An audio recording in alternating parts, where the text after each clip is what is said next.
Have you ever joined a new online community? Excited to meet like-minded people to share in your passion for creation. And at first it was going well. Maybe a few times your art was ignored. No comment in sight to praise the new way you learned to draw hair. But that's okay. It's not like they're required to, right? No. That would be selfish to think. Or is it? Many of you fellow artists out there know well the tales of drama and rejection. Pointed fingers from across the seas you've never even seen, through screens that fade into watercolor blur as you read message after message along the lines of, "Rain Kitty told me, but you told me." Why are you so toxic? A once sanctuary of pariahhood, a proverbial safe space, falling apart twig by twig at mere gust of wind.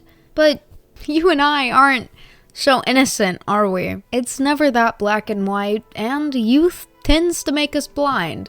I'm Sabal Black Sheep. Have you any soul? No sir, no sir. But I do have for you today a tour down memory lane for us chronically online folk, and I hope you'll join me. But before we get started, consider committing arson on the like and subscribe button, and checking out the Etsy or Discord server. Link in description.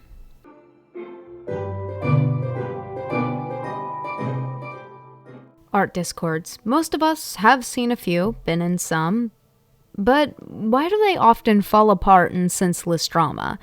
And what part do the likes of you and I have to play in that? Art is innately personal. A projection of our interests, values, and perspectives. Many artists get the rap of being too sensitive, but those onlookers, they would too if they shared the type of things artists do. But through that, it makes sharing our work vaguely nerve-wracking. When I was 15, I drew this cute couple and was really proud of it, but was utterly embarrassed by it. If I showed a friend, I'd give endless excuses as to why it was just anatomy practice. It's not like I actually wanted to draw it. I finally worked up the courage to post it, but started crying when someone harmlessly joked about me having a type. Now, I will admit that was an extreme example, but nonetheless, it is true artists draw what they desire, they enjoy and connect to. And oftentimes, when that is met with criticism, it makes people feel attacked. However, that doesn't mean rash reactions are the answer. But it often feels justified since us artists are used to being made fun of and bullied. And oftentimes the things we share are personal to a degree that we're already kind of defensive about it without really realizing it. And oftentimes it's not a good thing. As in, the person that made a joke about me having a type, I had no need to bite off that person's head. That was a harmless joke. I was just sensitive because of reasons. Still doesn't change the fact I shouldn't have acted that way. I've noticed one of the most pointed out issues many artists face in these communities is having their art ignored, resulting in making some feel judged or not good enough for people due to how many artists' close connection to their art and identity. Let's take a look at some videos regarding this topic. Thank you for saving me. I was so thirsty.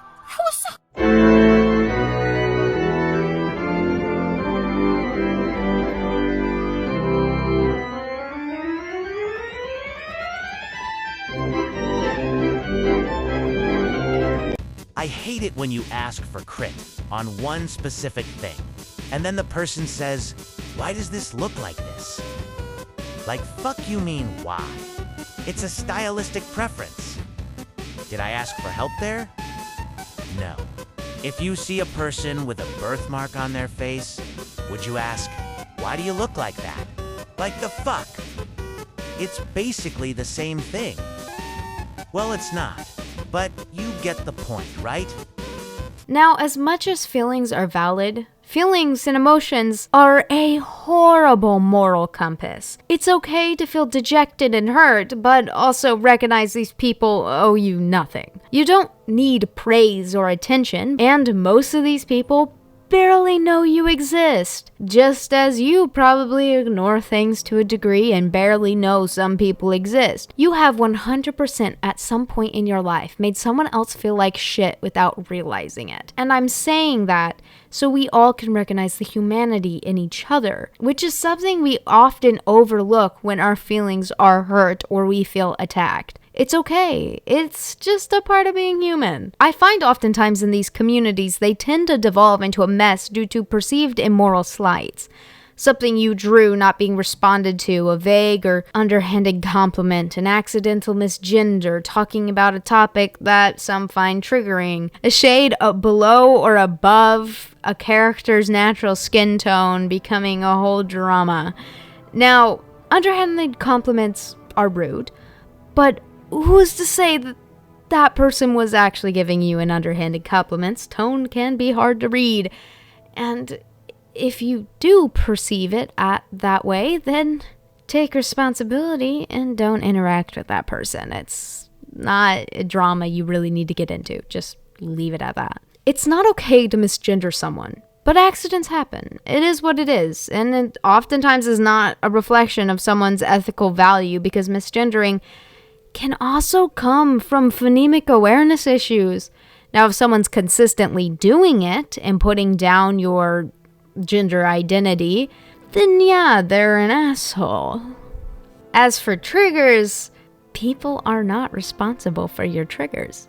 Now, if this individual is talking in depth about a criminal act where it's socially taboo, then a verbal warning will do fine. Unless the individual is romanticizing these things, then a ban, but no need to make it drama. It's just, some people are just weird. As for the last one, many beginner artists struggle with skin tone. It can be a really hard thing to figure out, especially with darker skin tones. They oftentimes looking a little gray from people that don't understand how, tonal shifts under the skin work. And that's not racism. That's just a beginner artist. Now, there are people that will purposely make a character whiter than they are because they find it more attractive. That's weird. They're weird for that. If you're reading a conversation in a Discord chat and feel uncomfortable, you need to take responsibility by removing yourself from that situation rather than expecting all of those around you to change. Because to be frank, they don't owe you nothing. And I'm sure many of y'all have dealt with an individual who wields their trigger list like a sword. One thing many of these communities online in general lack is responsibility and awareness. Your proverbial ops are oftentimes just people that slipped up or just have too much of a different personality from you or values from you for you guys to get along. I have many ex-friends that honestly, the only reason we didn't get along is because our personalities clashed. And there's no hate there. There's no animosity. We're just kind of like, okay, moving on. No hate. You're great. We just different. And with the friends I do keep around that I do have personality clashes with, I just stop talking about the things I know they don't know how to respond appropriately to. If I have a friend that's bad at dealing with emotions and responds inappropriately to vent type stuff, I just don't talk about it. I have other friends for that. Having boundaries and having a good supportive friend is important, but every person knows how to communicate their appreciation differently. Some people are really bad at emotions, and that's okay. They're not toxic. They're just their own person struggling with their own deal. Oh my god, you gotta be shitting me. Guys, look at this food my mom made for me. Pretty nice, right? Can you put a trigger warning on the food, please? I feel like that would trigger people more if I put a trigger warning on food, but alright. Translation. I feel like you've been really toxic these past few days, and I'm just not comfortable being around you. Alright, so we were just talking about 100 gecs and the Mandela catalog, so I'm not sure. Whoa, why are we talking about the Mandela catalog? That's literally on the blacklist, guys.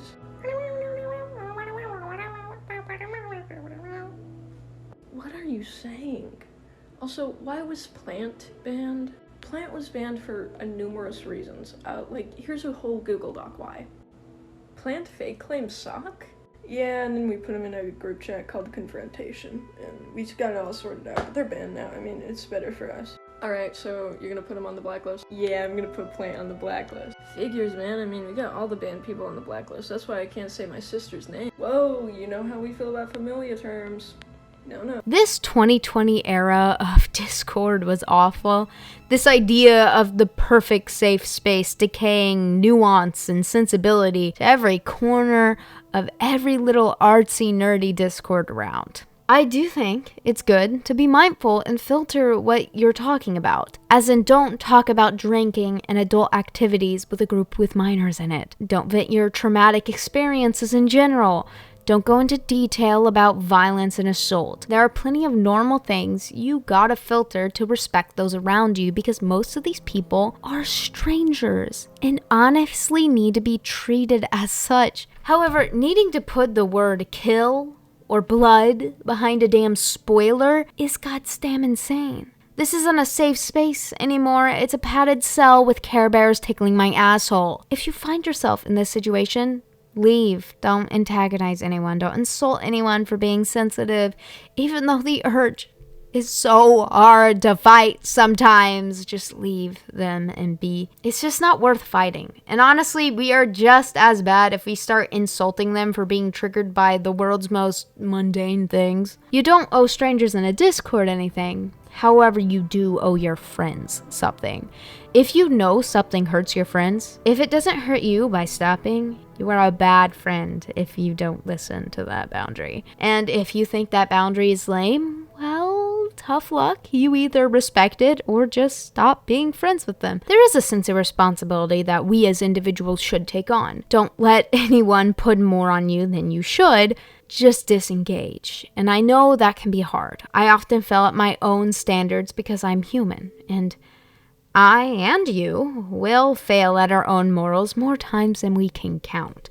What matters is taking responsibility and moving forward. I honestly noticed as I've gotten older, I don't have much time or desire to hang out in these type of servers anymore, because I realize I don't have much patience for the tomfoolery that gets up there. But if you do, please keep in mind this is primarily a group of strangers at the end of the day, and you should treat it so to a degree. Finding community will always be good, but a public server isn't a friend group chat. There are many eyes looking around. So anything you wouldn't say in public, I highly recommend you don't talk about it in detail to a bunch of strangers, because that doesn't only put you in danger sometimes, it also makes others uncomfortable. And I know most people watching this already know this, so I don't want to preach to the choir, but I find that in Discords, people kind of say the craziest things. I don't know you. I don't need to know that. Like, where are people's filters? Oh my god. Anyway, that's all I have for today, folks. If you're looking to commission me as an artist, check out my link tree in bio. You can contact me on Instagram and Discord. But nonetheless, you got work tomorrow, or school, or mourning the loss of reason. But as always, don't dream about wheat-based byproducts. I ain't got no father. I ain't got no father. I ain't got no father to buy the clothes I wear. I'm a poor lonesome cowboy. I'm a